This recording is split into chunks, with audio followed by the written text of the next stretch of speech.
네,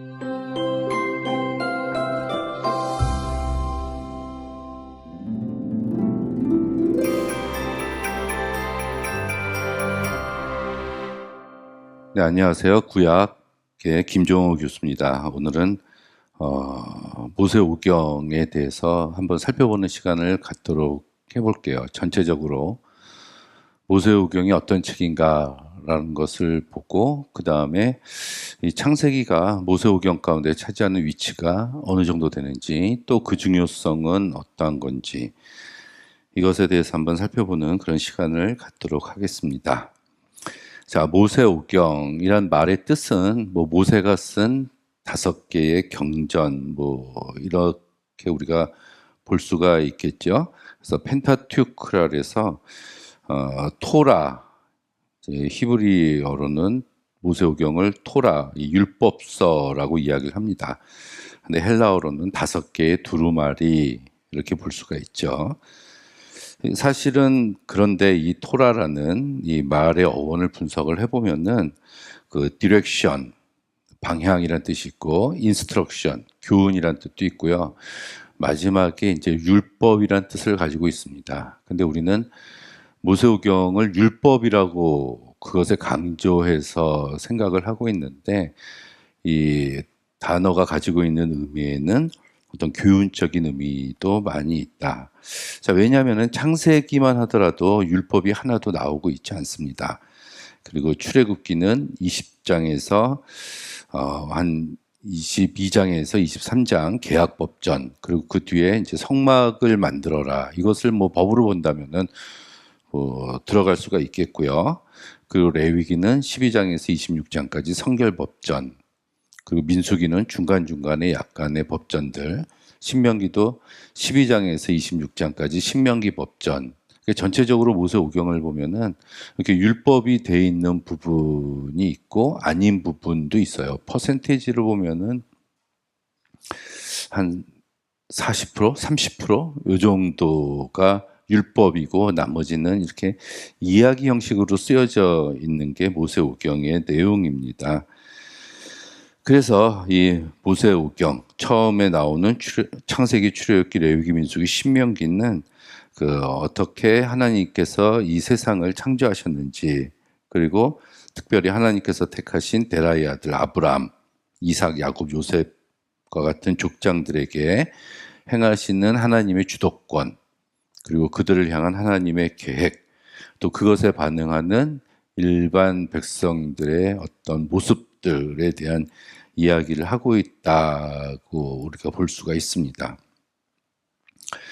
근데 한 가지 중요한 것은 모세오경은 본래 이제 한 권이었어요. 한 권이었는데 이 5권으로 나눠 놓게 됐습니다. 그래서 히브리인들의 성경을 우리 기독교인들이 받아들였기 때문에 처음에는 이 유대인들의 경전이 구약 성서였습니다. 근데 그 중에서 처음에 나오는 이 창세기, 출애굽기, 레위기, 민수기, 신명기는 본래 한 권이에요. 한 권인데 그 BC 3세기에서 2세기에 히브리어를 헬라어로 번역했었던 70인역에서 이 5개로 나눠 놨습니다. 그래서 그 전통을 또 이 기독교가 따라서 이제 5권으로 우리가 보고 있지만 본래는 이제 한 권이다라고, 이 얘기는 이제 나중에 가서 조금 더 자세하게 한번 해볼게요. 자, 처음 5권의 책을 보면은 이 창세기, 출애굽기, 레위기, 민수기, 신명기는 그 히브리 성서의 처음에 나오는 첫 번째 글자를 따서 책 제목을 삼았어요. 그래서 베레시트, 창세기는 처음에 나오는 그 문자가 이제 베레시트입니다. 태초에 in the beginning이라는 뜻을 가지고 있죠. 그것이 책 제목이 됐고, 출애굽기는 왜 엘라 쉐머트, 그래서 이름들, 이것들이 이름들이다. 그런데 여기서 한 가지 좀 특이한 점이 이 왜라는 히브리어 접속사가 쓰여졌다는 얘기입니다. 이 왜가 가지고 있는 뜻은 and예요, and. 그리고라는 뜻이죠. 근데 구별된 책이라 그러면은 처음에 책을 시작하면서 그리고라고 시작하지는 않습니다. 그래서 이러한 흔적들로 봐서 이 모세오경은 한 권이었다. 뒤에 나오는 레위기도 이게 와우 접속법이거든요. 와 이크라. 그래서 그가 부르셨다. 그래서 와우 접속법으로 시작을 해요. 그래서 처음에 나오는 단어가 이제 그 책의 제목이 됐다라고 이제 우리가 볼 수가 있죠. 이 모세오경이 처음에는 한 권이었는데 5권으로 나뉘어지게 된 그 이유를 놓고 보면은 이제 고대에 사용되었던 파피루스와 양피지 두루마리 형태의 한계가 있었을 것이다 이렇게 봐요. 자, 우리는 신구약 성경이 66권이 한 권의 책으로 그 방대한 분량이 들어가 있지만은 아주 고대 시대에는 종이도 없었고 펜도 없었잖아요. 그래서 이제 글자를 쓰는 게 이제 양의 가죽을 이제 벗겨서 말린 양피지 또는 이제 나무 껍질을 또 이렇게 벗겨서 말린 파피루스 같은 곳에다가 이제 원하는 글자를 적어 놨습니다. 그리고 이것은 이렇게 돌돌돌돌 말아서 항아리 같은 데다가 이제 꼽아서 사용을 했거든요. 그러니까 많은 글자를 적을 수가 없었고 몇 글자 안 되는 것들을 보관하는 넓은 공간이 필요했고 또 어떤 습기나 이런 온도의 변화 때문에 그것을 유지 보존하는 것도 굉장히 큰 작업이었어요. 그래서 이 보존하는 형태에 대한 한계, 또 길다면은 그런 한계가 있었을 것이다. 또 분량이 너무 많아서 분리할 필요성이 있었고요. 그리고 이제 제가 말씀드렸듯이 70인역 번역 과정에서 5권을 확실하게 나눴습니다. 이때는 그 알렉산더 대왕 이후에 프톨레미 왕조가 이집트 지역을 차지하고 있었는데 프톨레미 2세가 그 도서관을 지으면서 이제 많은 책들이 필요했을 거 아니에요. 그래서 이제 히브리어로 된 이 성서를 이제 헬라어로 번역해서 그 책을 도서관에다가 놔뒀는데 그때도 이제 너무나 많았기 때문에 이제 분류할 필요가 있었을 것이다 이렇게 봅니다. 그 이외에도 고유한 내용과 구조가 있고 각 책마다 또 실용적, 역사적, 문학적인 이유로 자연스럽게 5권으로 나뉘어졌을 것이다 이렇게 봅니다. 근데 이제 유대인들은 본래 한 권이었어요. 그래서 창세기가 이제 50장, 출애굽기 40장, 레위기 27장, 또 민수기, 신명기 34장 이렇게 있는데 우리는 그렇게 장절로 구분을 하지만 유대인들은 히브리어 알파벳이 22개입니다. 그래서 22개의 히브리어 알파벳으로 이 창세기서부터 신명기까지의 내용을 구분을 해가지고 이들이 사용을 했습니다.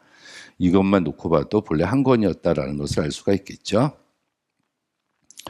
자, 창세기는 그래서 이 중에서 이 창세기는 그 처음에 나오는 모세오경의 처음에 나오는 굉장히 이제 중요하게 우리 기독교인들이 생각을 하고 있는 그런 책입니다.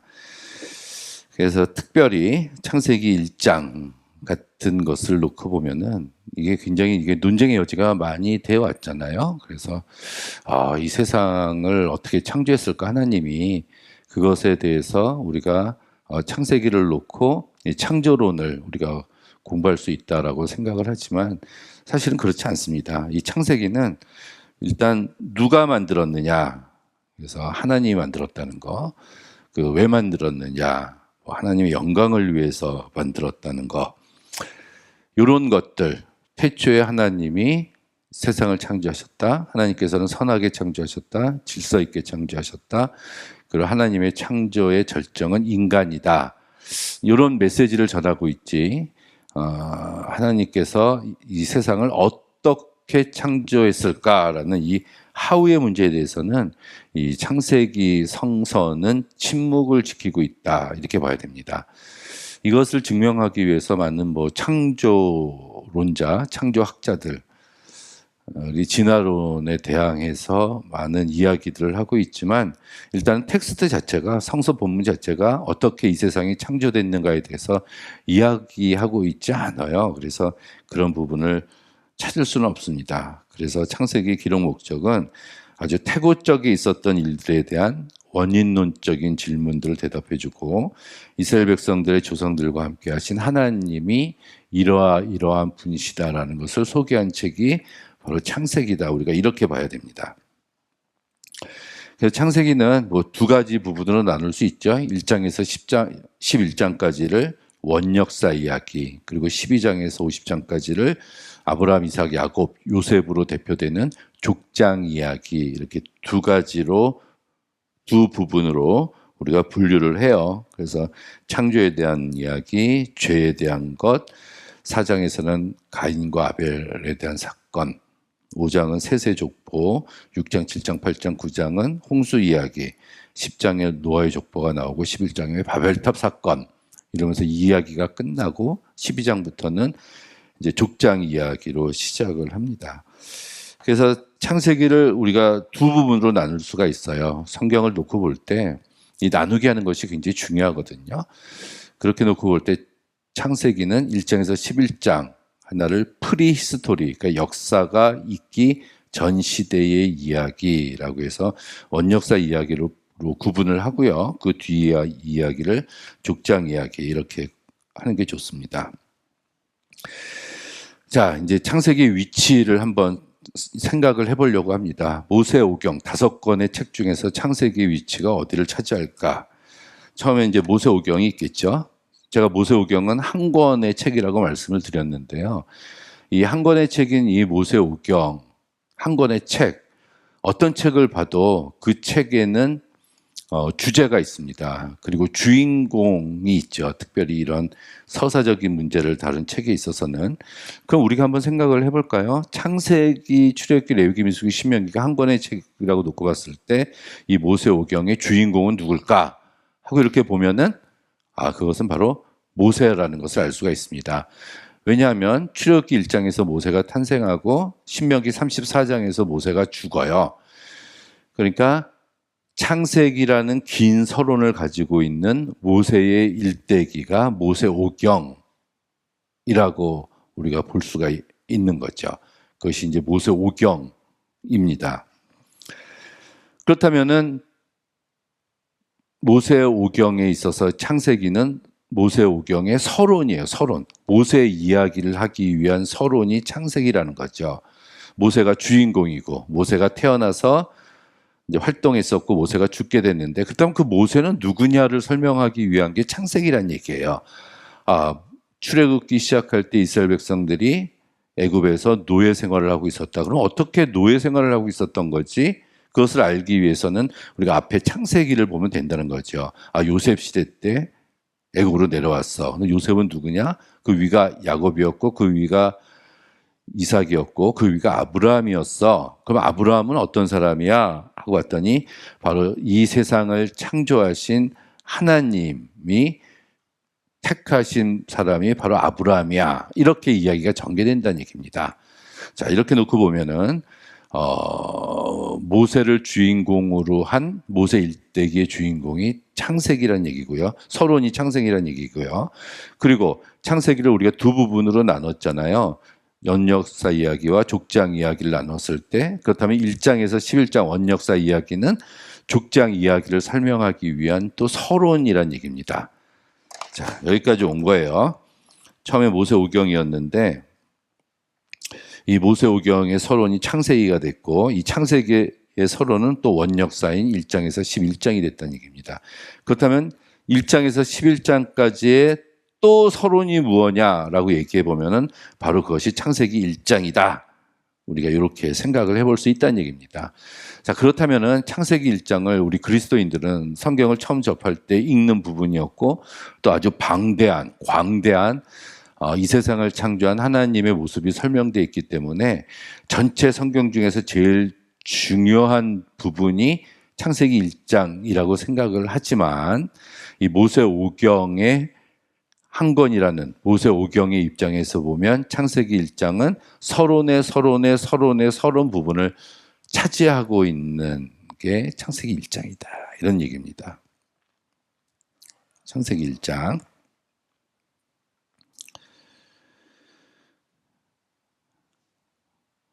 자, 그러면 왜 창세기 1장이 이게 서론이 되었을까? 이렇게 놓고 보면은 우리가 JEDP 문서서를 얘기를 해요. JEDP. 그래서 J 문서는 뭐 다윗 왕 때 쓰여진 것. 그다음에 이 문서는 남북이 솔로몬 이후에 남북이 분열되고 난 다음에 이제 북왕국에서 쓰여진 것. 그 D 문서는 그 요시야 왕 시대 때 640에서 609년 왕노릇한 요시야 왕 시대 때 쓰여진 것. P 문서는 포로로 잡혀갔다가 돌아온 포로 후기 시대 때 쓰여진 것이다. 우리가 이제 이렇게 이야기를 하는데, 이스라엘 백성들은 이렇게 스스로를 놓고 봤을 때 포로기 이후에 바벨론의 포로로 잡혀갔다가 돌아왔을 때 그들에게 남은 것은 아무것도 없었어요. 성전도 없었고, 그러니까 믿음을 가지고 페르시아에서 돌아왔지만 아주 척박한 땅이었죠.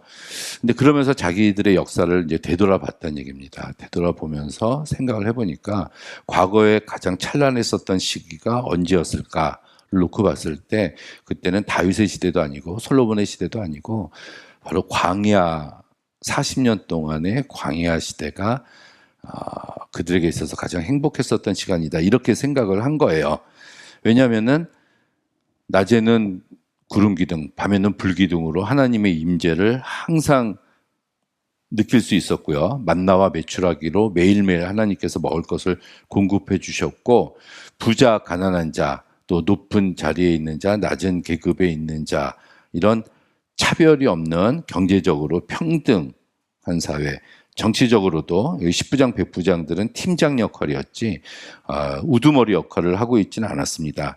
자, 이렇게 힘들었지만 떠돌아다니는 그런 광야 생활이었지만 그래도 그 가운데서 매일매일 하나님의 임재를 느끼고 평화로운 정치, 경제, 사회, 문화, 종교적으로 평화로운 상태를 누리고 있었던 가장 행복했었던 시간이 포로기 시대다라고 이야기를 한 겁니다. 그런데 이때보다 더 행복했었던 시기가 있다는 것을 발견을 했어요. 그때가 1장이라는 얘기, 1장, 창세기 1장. 창세기 3장에서 죄를 짓고 이제 선악을 알게 하는 나무를 따먹게 되잖아요. 그러니까 죄를 짓기 이전 상태인 그 창세기 1장이 에덴 동산에서 하나님과 언제나 동행하고 하나님과 같이 거닐고 있었던 그 시대가 이스라엘 백성들이 생각했을 때는 가장 좋았던 시기라는 얘기입니다. 그 시기를 회고하면서 모세 오경의 첫 번째 부분에다가 집어넣었다는 얘기예요. 그래서 창세기 1장을 이문서 또는 이 피문서, 제사장 문서라고 이렇게 분류를 해요. 7일 동안 이제 창조를 하잖아요. 근데 그 7일이라는 숫자도 이제 디아스포라에 있었던 유대인들이 시나고그 회당에서 모였을 때 한 7일의 간격을 두고 모였을 것이다. 이렇게 봐서 그 7일이 제2 칼렌다다. 제2 달력이다. 이렇게까지 생각을 합니다. 고린도후서 5장 17절에 그런즉 누구든지 그리스도 안에 있으면 새로운 피조물이라 이 말씀이 나오잖아요. 바울은 이것을 가지고 누구든지 그리스도 안에 있으면은 죄짓기 이전인 창세기 1장의 상태로 되돌아간다라는 메시지를 전한 겁니다. 그런 의미에서 창세기 1장이 모세오경에서 중요한 위치를 차지한다는 얘기죠. 그래서 제일 좋은 시대가 창세기 1장이라는 얘기예요. 하나님과 인간과 자연과의 조화가 있었고요. 창조 질서 안에서 완벽한 균형을 이루고 있었고 죄짓기 이전 상태였고 모든 민족들이 번성과 축복을 받고 있는, 그래서 그리스도 안에 있으면 새로운 피조물이다. 이런 말씀들이 여기서 나오게 됐다는 얘기입니다. 이것이 창세기가 차지하는 위치고요. 그렇다면은 이 책에는 주제가 있잖아요. 주제. 그 주제를 놓고 보면은 이 모세오경도 이 책의 주제가 있습니다. 주인공은 모세인데 책의 주제는 무엇일까를 놓고 보면은 그것은 이 출애굽과 시내산 계약이다. 이렇게 볼 수가 있습니다. 애굽에서 종노릇, 노예 노릇을 하고 있었던 자기 백성들의 부르짖음을 하나님께서 들으시고 모세를 통해서 이스라엘 백성들을 끄집어내셨다는 것, 그래서 자유를 주셨다는 것, 그리고 그 백성을 데리고 하나님께서 계약을 맺었다는 거예요. 그 계약은 너희들이 내 명령과 율법과 규례를 지키면 너희들이 제사장 나라가 되고 거룩한 백성이 된다. 그래서 출애굽하고 하나님과 계약 맺은 것, 이것이 모세오경에서 가장 큰 주제고요. 이건 더 나아가서 구약성서의 주제가 바로 이 출애굽과 이 시내산 계약이다, 이렇게 볼 수가 있습니다. 그럼 출애굽기 모세오경 이후에 나오는 그 역사서나 뭐 예언서 뒤에 나오는 그 모든 구약성서의 이런 책들을 보면은 결국은 이 시내산 계약을 하나님과 이스라엘 백성들이 지켰냐, 하나님과의 이 계약을 이스라엘 백성들이 지켰냐는 그런 내용입니다. 근데 우리가 성서를 읽어보면 이스라엘 백성들이 지키지 않았다는 것을 알 수가 있죠. 그래서 하나님께서는 때로는 전염병을 보내고 지진을 보내고 뭐 이방 군대를 보내서 그들을 하나님께로 돌아오게 하셨지만 돌아오지 않았다. 하나님이 선지자를 보내고 또 보내고 부지런히 보냈지만 그들이 하나님께 돌아오지 않냐했다. 이 역사가 말라기 시대까지 계속해서 이어진다는 것을 우리는 발견을 할 수가 있습니다. 지키지 않았다는 거예요. 그래서 신구약의 400년의 긴 침묵을 끊고 예수님이 오신 겁니다. 예수님이. 이스라엘 백성들이 지키지 않았기 때문에. 그래서 예수께서 오심으로 구약의 역사가 완성됐다. 우리가 이렇게 볼 수가 있겠다는 얘기죠. 자, 이것이 이제 모세오경의 뭐 대표적인 얘기고요. 이것이 이제 창세기는 그래서 모세오경의 서론 역할을 하고 있다. 창세기 1장은 이상세계, 구약성서에서 보는 가장 그 좋은 세상, 그것을 이야기하고 있는 게 창세기 1장이다.